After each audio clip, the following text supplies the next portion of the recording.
New portal, where do you begin? Click around or dive right in. What's the first thing that you do? We're learning from the pros, sharing it with you. Set up secrets, come and see. What's the trick to HubSpot harmony? Tune in now, don't miss your cue. We're going live and saving spots for you. Hello, HubSpot. Thank you so much for joining me today for this episode of HubSpot Setup Secrets.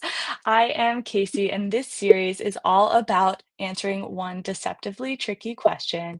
What do you actually do first when you get into a HubSpot portal? No two admins, ops pros, or HubSpot experts tackle it the exact same way, and that's why I started this series. And I've been inviting smart folks from across the ecosystem to share what they look at first, what they skip, and what they've learned along the hard way. Today's guest is Hannah Fisher, and I cannot wait to hear her take. Whether you're brand new to HubSpot or knee deep in portal cleanup, I hope this conversation gives you some fresh ideas and maybe even makes you feel a little less alone in the mess. Hi, Hannah. How are you doing today? Hello, I'm good. I'm all good, apart from having a slight disaster with my Mac and joining you on my phone. But apart from that, yeah, all good. Look, if we are nothing else, we are adaptable. Exactly. Well, I appreciate Hannah you making it work. When Hannah jumped on her phone, I was like, "Are you sure you're okay?" And she said, "Yes, let's just do it. Let's." Um, Hannah, could you give a little bit of background on who you are, what you do, where you do it? Sure. So I work for an elite HubSpot partner in the UK called BabelQuest. Mhm. I'm a consultant on our digital transformation team. So I guess kind of high level what I do day in, day out is work with clients on brand new implementations of HubSpot or trying to fix maybe a little mess in an existing HubSpot portal, um, or just if they've got a kind of new objective, something that they're trying to evolve their platform into doing for them. Yeah. And Hannah, you are currently the British wing of HubSpot tips and tricks, especially with Kyle out on paternity leave.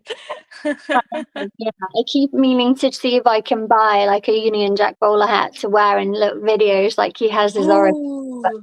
I'm not sure if I can pull it off. That would be very funny. Like, even, like, is there some sort of orange doing of it? I really laughed, a couple weeks ago, you did your first tips and tricks newsletter, and you, did the Union Jack on there, and it was the week of 4th of July, it happened to be, so, like, there were a couple of comments about of all weeks, the week of our independence. Well, Hannah, I'm so glad you're here. You share amazing content on LinkedIn all the time, which is why you were chosen as um, a substitute for Kyle while he's out. And then I'm so glad you are taking the time to talk to me. The first question I like to ask people is why is this question, what do you do first in a HubSpot portal, so hard to answer? Why does everyone have a different answer? Um, I guess two things kind of spring to mind. One is that the people using HubSpot vary so much from, small teams, maybe just a few people or one person using the Mhm. platform to like global enterprise level Yeah. companies using the platform. And then I guess the other thing is just how huge the platform has got as well now. Like there's so Mhm. many different parts to it that when you mix those two things together, there's no real like one size fits all out of the box Mhm. way to kind of get started. Yeah. Yeah, I think it's interesting. Obviously, I've been talking to a lot of people about this. Some who I think do very similar to work as I do. Like, I think we're very aligned in like our experience and things. And still, they have different answers than I do, and they look at things differently. Um, I just talked to Riley Powell yesterday, Mhm. and one common thing that comes up in these discussions is like asking a lot of questions. But he and I were talking about like how sometimes it's nice to see the portal before some of those discussions, because sometimes there's just like it just gives you a baseline for like those conversations sometimes. So Mhm. I don't it just it can vary so much on everyone's perspective. Everyone's a little different. Yeah, So Hannah, I know you have a little bit of a checklist for me. it's really What got my what note. well, I'll say what are the first things? What's first on your list? Let's start there. What's first on your list for what you do in the new HubSpot portal? Um, so I'm gonna sound really boring, and I guess kind of it translates to that person who actually reads the instructions when they get like something new. Um, I don't like to like fully just dive in to the setup. Mhm, I think those preliminary discovery conversations are really key to the setup. mhm, So doing that beforehand with the kind of output of those conversations being to set some agreed upon goals, and I mhm, guess agreed upon with the um, the key stakeholders in that platform, those that are investing in it for their business, and also the end users. mhm, As well as if you are an external consultant or even internally, if you're the CRM admin, like them having oversight and agreement on what is being delivered as well. mhm. And I think that putting those like goals in place beforehand, it just helps for like clarity and alignment, and then just like focus when you're actually then delivering the setup of that portal.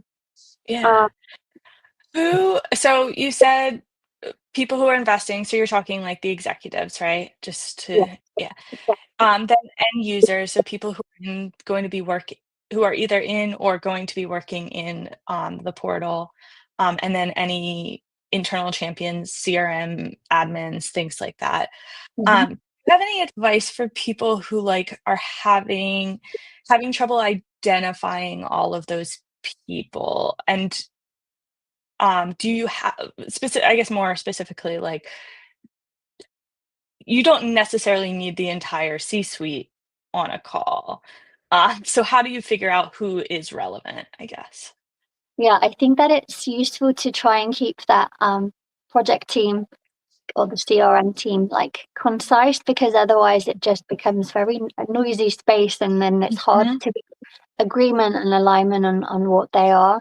Yeah. Um, I guess anyone who has a vested interest in something that HubSpot will achieve, or they're hoping HubSpot will achieve for them, whether that's the people actually like building it, using it, or hoping to get a report out of, the way that it's being used, the data that it's producing. Mhm. Mhm. Um, I agree, yeah, and, like, I just did a session yesterday about lead scoring and aligning on who your target is for lead scoring, and one thing I talked about is, like, you want sales involved, you want marketing involved. You don't necessarily want your first meeting to be everyone from sales and marketing on a call, and then everyone's fighting about what is and isn't, like, you can get into a pretty unproductive cycle fairly quickly. Yeah, So sometimes one-on-ones to start can kind of be helpful, and then, I like to, like, put all those one-on-one transcripts into a, AI tool and, like, kind of summarize, "Okay, this is where everyone's aligned, here's where people are not aligned, here are the missing links," and stuff like that. yeah. And I think another way that is useful to try and rein in a bit of control and agreement is by maybe like putting some design principles in place as to kind of Mhm, what you need to adhere to. So something that we champion at BabelQuest is we have the design principle adopt, not adapt. So we are going to mhm, adopt HubSpot functionality for your business processes. We are not going to adapt HubSpot to meet your legacy business process. So they kind of hoping that they'll be open-minded to change mhm, along with the implementation. mhm. Yeah, I think that is good. I think commonly, like, CMOs or whoever's the head of marketing, head of sales, but, some of this is really gonna depend on what they're using HubSpot for. Like, if they're not using HubSpot for marketing, if they're not using HubSpot for sales, then maybe they don't, maybe you don't need the head of those departments. I might argue if they're only using HubSpot for marketing or they're only using it for sales, the other is probably still worth just like the other department is worth discussing or being involved because there's some sort of handoff happening. Um, and really the same with customer success or customer support, which often I feel like gets forgotten. But I come from a marketing background, so I think the process goes marketing, sales, customer success. So where my background is, I'm like, once it's to sales, it's someone else's. But no, you're right. Like, even if that team isn't using HubSpot, you still don't want them to be working in silos. So, like, having them at least aware on some level of what's going on in HubSpot is definitely useful. Yeah, I have a client right now who's very common setup, HubSpot marketing, Salesforce sales. Um, their sales team says we don't know what our people are doing.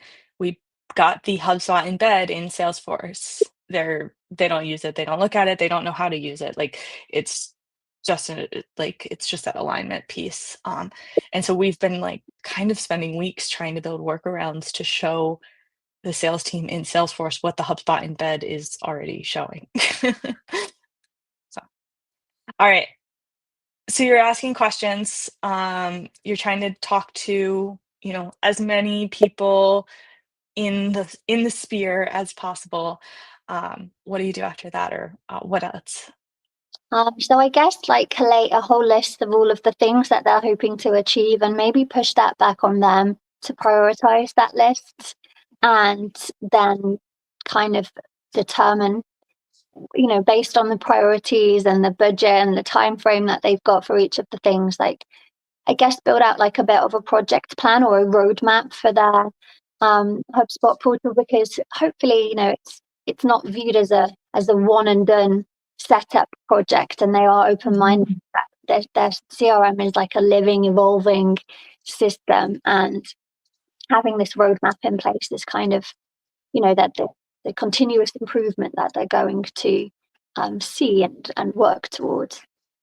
Yeah, I find some of those early days in a project a little hard because you're you don't know what you don't know what you don't know. Mhm. And so it can be hard to see what is possible. Um, and so your priorities may be one thing, and then I find people start to get into HubSpot, and then they're like, "Oh, well, I didn't know this." And we're coming outside in, so we can't know all the nuances of the Sure. business either. Um, yeah. No, I But I hear you. think that's why the roadmap is important to know, like, this is not a one and done, like, we can get to it. Pass things on and just kind of build out that wish list. Yeah. Um, how do you help teams prioritize things in that wish list? I think that they'll naturally have things that they're hoping to do. And then if Mhm, you can kind of steer them towards having some of those quick wins right at the top, that's really useful because you can action that and you can say, and this is why I kind of like the roadmap, because it's like, this is what we're agreed upon that we're going to do. And then we go through and we do it. And every time we're like, this is what we're going to do, we did it, tick. It's kind of mhm, like they get more bought into the HubSpot mhm, platform and more confidence in it. So if you can have some of those quick wins at the top, it kind of helps get that trust and a little bit of excitement and momentum going. mhm. Yeah, Um, that is I love a quick win. My friend Chris, every time I say quick he doesn't like the term quick win. I know. However, I do, and I think it's so important in those early days. It builds trust pretty quickly, um, and it also just, like, shows the value quickly, which early days in a project, if HubSpot is new to the organization you're working with, builds trust in HubSpot, um, so I agree, I think it's worth finding some of those, and just from, like, a getting a project off the ground perspective, I think just, like, getting some boxes ticked, can be good.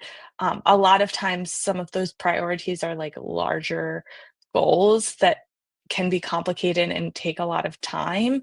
Mhm. Um, I always think of, like, I create a lot of custom lead sources, so I think of that a lot.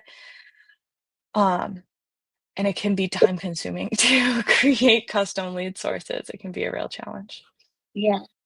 And I think as well, getting into the portal, whether that's like actually production or it's the sandbox environment that you're kind of, this is what we're going to do and this is how we think we're going to do it. And it helps for those people that are maybe, like me personally, I'm not very good at listening. Like if I sat listening to someone talk to me for a long time, like I just drift off. Whereas Mhm. if I'm able to visually see something or get in a sandbox or a portal and kind of use it and start playing around. I'm much Yeah. more I'm much more into, you know, the, using the CRM and the whole project of setting it up.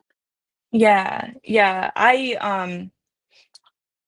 I whenever I do a training on HubSpot, I'm always like, "Please follow along with me. This is no one's gonna get anything out of this if I'm just, like, poking and saying things," like, and I have one client right now who most of my retainer with them is just, um, training, and every week we get on, they share their screen, they show me what they're clicking on, and I'm saying, actually click there, a little to the left." Um, so I That's the think that technique, kind of getting the other person to drive and screen share and do that clicking around. yeah. Alright, so we're asking questions, we're finding quick wins, we're prioritizing, and we're trying to get people into the portal, and you're trying to get into the portal and start making, some progress and momentum. Um, any anything else you're doing in those early days? I guess maybe going one level down from those Mhm. goals and looking at them more granularly and sort of the objective, the goal is more high level, and then building out some sort of acceptance criteria so that it's Mhm. really clear like this is what you want to do and this is exactly what that means to you. Because sometimes if you're too high level with those goals, then it can be subjective and then it's hard to deliver, but it's also hard to close that off and say this is what we're doing, this Mhm. is what we've done, and someone says, hold on, that isn't what I wanted. So I think like, and I know that sounds really boring and some people hate that bit. They want to jump straight in and start building properties and things, but they definitely think it's worth putting the groundwork in to build out that roadmap of where are we trying to get to? What exactly does that look like for us?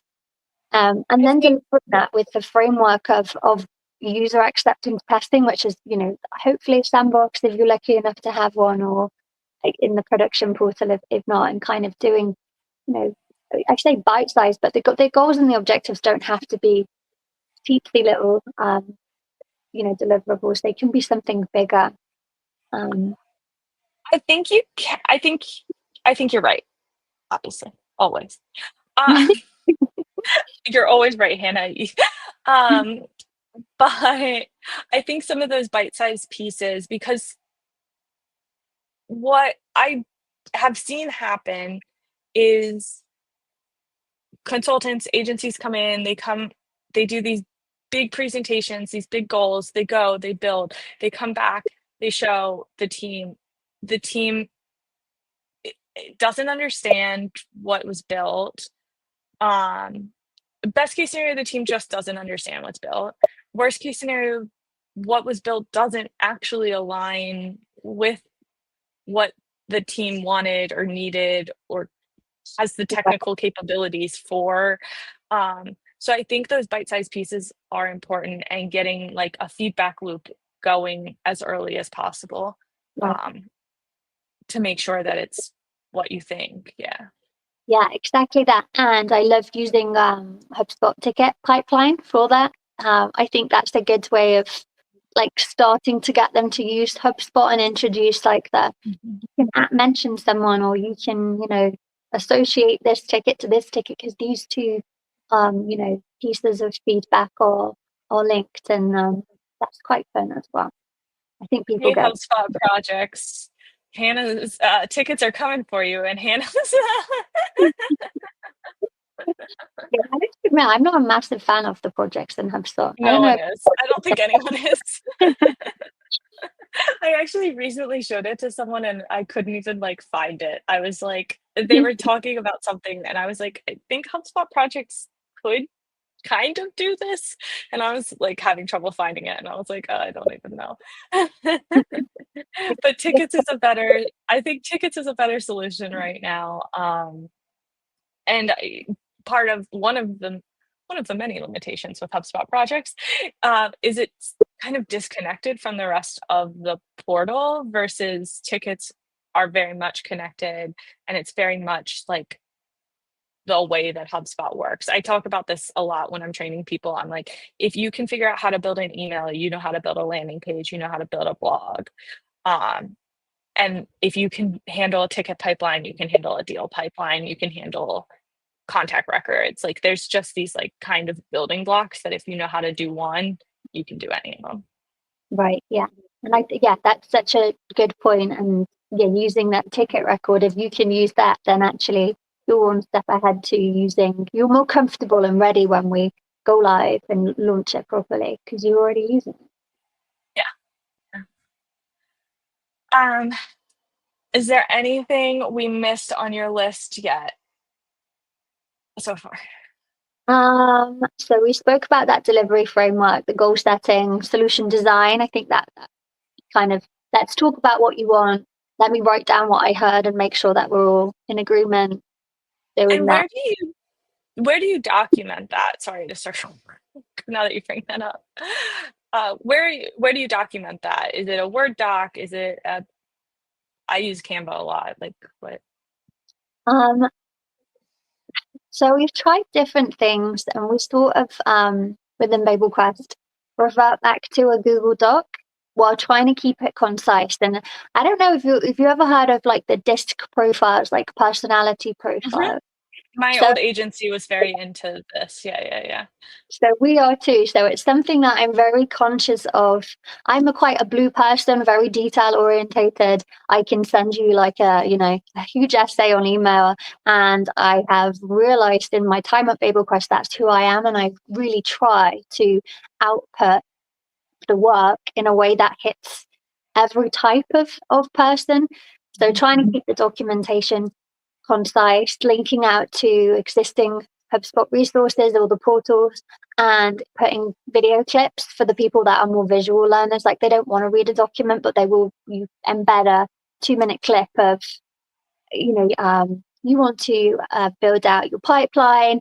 And underneath, I've written the detail of the what and the why, but actually on top of that, it's just a watch this 2 minute video of me walking around in your portal. Linked here is where it is, and you can go and have a look and test drive for it yourself. So, yeah, I guess Google Doc, but trying to include different mediums like videos and links. So, hitting everybody's type of personality. Yeah. All right. So asking questions, solution, solutioning. We are trying to I like the idea of using tickets to get people like used to HubSpot and into that and tracking your progress in a more visible way. So you're not kind of just going off into a dark room for a month and then coming back to the team there as well. Yeah, and I think having the tickets, another positive thing about that, and also positive thing about having that clear roadmap, is that Mhm. you find the scope of work for what you're working on now, and it's easy to kind of push back and say, no, this doesn't quite fall into what we were doing, but we can add it to the roadmap, and then you've got them all kind of in your ticket board, and it either becomes closed because you've resolved it within the scope of the current piece of work that you're doing, or you move it into your like roadmap or wish list column, and then it kind of you're making sure that that roadmap is still aligned with what they want and what they need once they've got more of an awareness of what HubSpot can do. Mhm. And then the final stage is just, deployment, go live. But I think that kind of feedback loop stays in place again for the reason of continuous improvement and being able to keep that roadmap um, getting, added to and being relevant as, the HubSpot and the business needs evolve. Yeah. Yeah. Um, I like even having the tickets as like a record of what's happened and also just like a visible place of where things can go. Um, because as I mentioned at the top, like I find a lot of my clients get into HubSpot and then they're like, oh my God, there's all these things I didn't even know about. Yeah. And then I'm a people pleaser. That's just who I am. So I'm always like, yeah, we can absolutely build this roller coaster inside of HubSpot. Sure thing. Um, but if you put it on, if you put it somewhere, if you just say roller coaster inside HubSpot, I love it. Um, let's put it on the list. And then, we'll see when it comes up. Yeah, it's Once it worth bubbles keeping up. in check because I do Yeah. think people see HubSpot and they're like, "Oh, we can do this and this and this," and then all of a sudden you're just like running around like headless chickens, and you can say, "Hold up, like no, this is what we're working on." Then doing it methodically and in the order of what we want to do. Obviously, you want to be agile if something comes up and they all agree that they want to bump it to the top of the list. I think that that's fine, but Mhm, it's huge. And if you're working with huge teams as well, with mixed priorities or mixed ideas on what success in HubSpot looks like for them, like I mhm. just think it protects everyone and it keeps everyone happy because you're all in alignment of what you're doing and why and what exactly it looks like. Um, are there any hidden gem features that you feel like people overlook early or should be leveraging earlier? My if I could had to give one takeaway for what to do with a HubSpot portal, whether new or existing, because I've been in existing portals that are being used and I see Mhm, this in there and I think, why would you not have just taken that away? So it would be to go into the records, the CRM records at each object that's being used and to strip back all the noise. So if you're mhm, not using at this point in your HubSpot journey, if you're not using playbooks, if you're not using invoices or like just take it away because I think that it just creates noise and it makes it more overwhelming. Um, and it kind of impacts adoption because it's not as easy for the end users to know like what they're looking at, what they're supposed to do. mhm. I think it just makes such a big impact because out of the box you can scroll and scroll and scroll down that right sidebar, particularly on the deal record, and you can try and condense that into exactly what it is that they need to see. Then I think Mhm. that's a real win all around. I think that's great advice. I have a portal I've been working on cleaning up the past few weeks, and they have just like a bunch of stuff, and they've had, you've seen this style of portal before. Admin past, admin past, admin past, back and forth. And so there's a lot of stuff built in there, and some of it is fairly complex and fairly like sophisticated.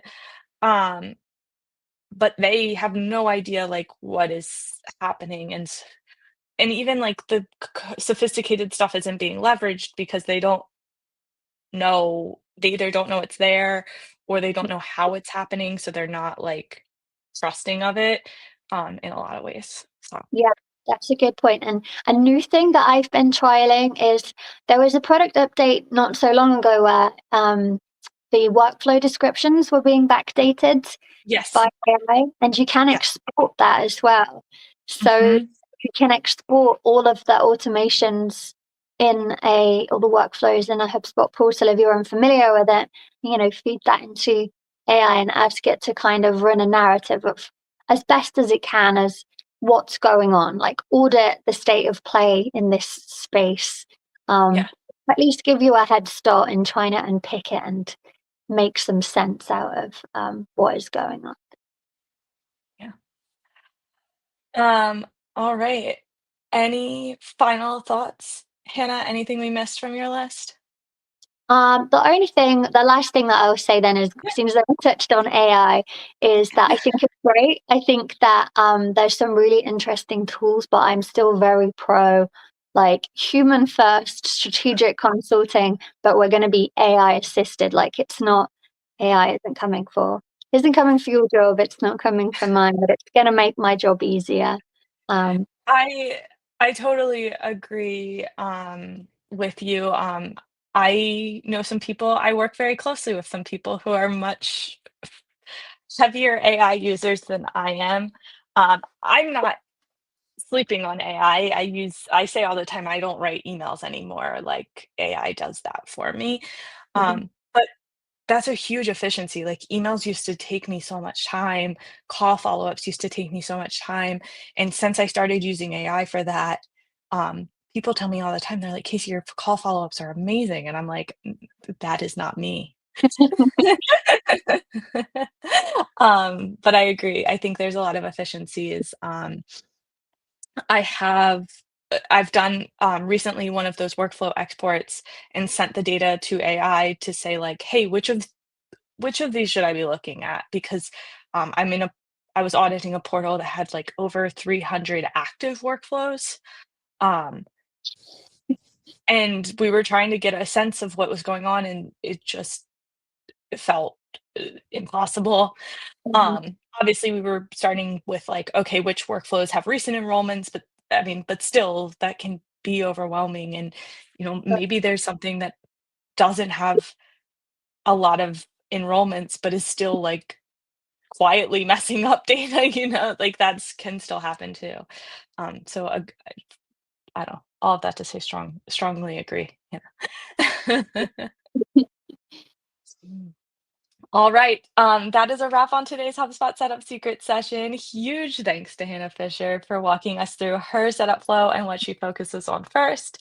If you've been watching and thinking, wait, I've been skipping that, or I never thought to check that first, same, that's the beauty of the series. And if you've got tips of your own, or if you want to hop on and share what you do first in a new portal, shoot me a DM. I'd love to keep the convos going.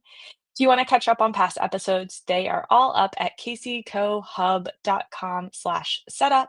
Thanks for watching, and I will see you next time. New portal, where do you begin? Click around or dive right in. What's the first thing that you do? We're learning from the pros, sharing it with you. Setup secrets, come and see. What's the trick to HubSpot harmony? Tune in now, don't miss your cue. We're going live and saving spots for you.